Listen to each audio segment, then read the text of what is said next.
আসসালামু আলাইকুম, কেমন আছো তোমরা সবাই? আমি ফাতেমা নাদিম, আমার ইউটিউব চ্যানেল ফাতেমাস ডায়েরি থেকে চলে আসলাম। তো চলো রান্নাঘরে চলে যাই। আমি প্রথমে একটা ফ্রাই প্যানে সরিষার তেল দিয়ে একটু গরম করে নিয়েছি, নিয়ে একটু পেঁয়াজ দিলাম।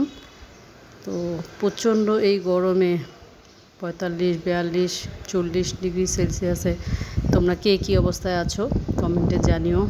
এই গরমে আপু খুব বেশি একটা জ্ঞানী মানুষ না, তারপরেও বলবো সবাই খাবার দাবার খুব সাবধানে খাবে, প্রচুর পরিমাণে পানি খাবে, অবশ্যই সাধ্যে সমর্থ কুড়ালে জুসের উপরে থাকবে, চাটা কম খাবে। যাই হোক, নিজের স্বাস্থ্যের খেয়াল সবারই আছে। তারপরে একটু বললাম তোমাদেরকে ভালোবাসি বলে তোমাদের শেয়ার। এই তো একটু ভাজা ভাজা হয়ে আসছে। আমি করলা ভাজি খাবো। গরমে করলা ভাজি খুবই উপকারী এবং খুবই মজাও। তো আজকে করলা ভাজি করবো, একদম সিম্পল রান্না করবো। আজকে সব রান্না করবো করলা দিয়ে। যতটুকু জানি গরমের মধ্যে করলা তিতো জিনিসগুলো খেলে ভালো হয়। তো একটু করলা ভাজি করছি, তোমাদের সাথে একটু শেয়ার করছি। আর করলা ভাজি কার কার পছন্দ তোমরা কমেন্টে জানিও। আর তোমরা কোথা থেকে দেখছো সেটা একটু কমেন্টে বলো প্লিজ। তো আমি করলা ভাজিটাকে একদম ভাজা ভাজা করে ফেলবো, মানে যেটাকে আমি বলবো যে গায়ে গায়ে একটু পোড়া পোড়া ভাব থাকবে, এরকম চাচ্ছিলাম আমি, একদম ভাজা ভাজা।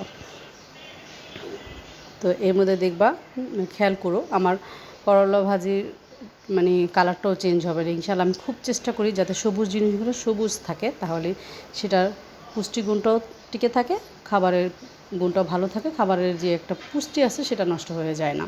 তো সেটা তোমাকে কী করতে হবে, সেটার কিছু টিপস আছে। সেটা হচ্ছে তেমন কিছুই না, করলা ভাজিকে তেমন ঢাকবা না, আর অত একেবারে নেড়ে ঘাটা ঘাটা করবা না। তো এই দেখো আমার করলা ভাজি গায়ে গায়ে একটু পোড়া পোড়া ভাব, সবুজ রঙটাও আছে। তো এখানে আমি একটু পানি গরম তেলে দিয়ে দিলাম, পেঁয়াজ দিয়ে দিচ্ছি। পেঁয়াজটা একটু ভালো করে ভেজে নিয়ে তারপর আমি এটাতে একটা একটা করে দিব, এক এক করে মশলা দেবো।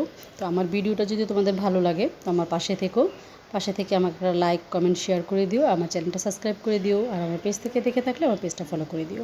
তো এখানে আমি আদা রসুন দিলাম, হলুদ দিলাম, মরিচ দিলাম। মরিচটা আমি একটু বেশি দিই, কারণ আমি এমনিতে ঝাল খাই, তোমরা অলমোস্ট আমার মনে হয় জেনে গিয়েছো। আর এটা আমি আলুর তরকারি রান্না করব, এটাতে আমি করলা দেবো, আজকে টমেটো দেবো না। তো আলু করলা একটু ঝাল হলে ভালো লাগে, খেয়াল করে দেখো। আর যারা ঝাল খেতে পারো না তারা অবশ্যই তো মরিচটাকে স্কিপ করবা, কারণ ঝাল আমি খেতে পারি না, ঝাল আমার স্বাস্থ্যের জন্য ক্ষতি, তাহলে আমি কেন ঝাল খাবো?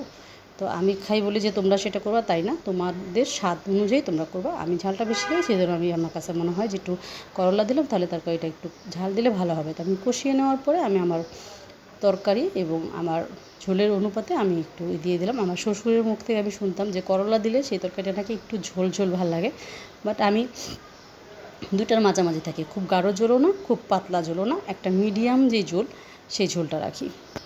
তো এই করলাটা একটু যখন হাফ সিদ্ধ হয়ে আসবে তখন আমি মাছ দিয়ে দেব।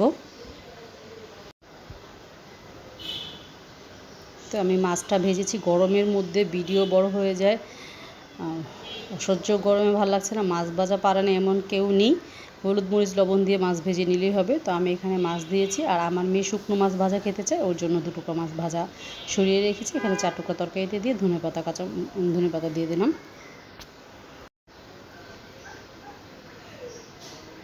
তো ধনে পাতা দিয়ে আমি একটু লবণটা দেখবো, যদি আমার মনে হয় যে লবণ একটু লাগবে তাহলে আমি লবণ দিব, আর যদি মনে হয় লবণ লাগবে না তাহলে তো লাগবেই না। আমি এখানে বেশ ভালো কাঁচামরিচও দিয়েছি কয়েকটা, কারণ আমার একটা অভ্যাস, আমি তরকারি কাঁচামরিচ ডুলে ডুলে খাই। তো এই অবস্থা। তো তোমরা ভালো থেকো, নিজের খেয়াল রেখো। আল্লাহ হাফেজ।